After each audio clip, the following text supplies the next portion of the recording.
বাংলাদেশ মানব পাচার রোধে গত এক বছরে উল্লেখযোগ্য অগ্রগতি অর্জন করেছে বলে জানিয়েছে যুক্তরাষ্ট্রের পররাষ্ট্র দপ্তরের সর্বশেষ ট্রাফিকিং ইন পারসন রিপোর্ট। এতে উল্লেখ করা হয়েছে, বাংলাদেশ সরকার আইন প্রয়োগ, অপরাধীদের বিচারের আওতায় আনা, ভুক্তভোগীদের সুরক্ষা এবং সচেতনতা বাড়ানোর ক্ষেত্রে কার্যকর পদক্ষেপ নিয়েছে।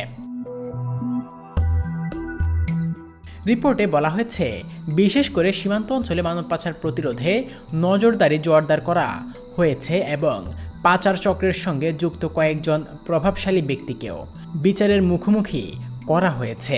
নারী ও শিশু পাচার রোধে পুলিশের বিশেষ ইউনিট গঠন, ভুক্তভোগীদের পুনর্বাসনে সরকারি আশ্রয় কেন্দ্র সম্প্রসারণ এবং বিদেশগামী শ্রমিকদের নিরাপত্তা নিশ্চিতে সচেতনতামূলক কার্যক্রমকে ইতিবাচক উদাহরণ হিসেবে উল্লেখ করা হয়েছে।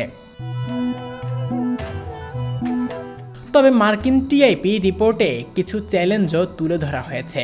এর মধ্যে রয়েছে সব ভুক্তভোগীকে আইনি সহায়তা পৌঁছে দেওয়া, দীর্ঘমেয়াদী পুনর্বাসন নিশ্চিত করা এবং পাচারকৃত শ্রমিকদের দেশে ফেরার পর কর্মসংস্থানের সুযোগ সৃষ্টি করা।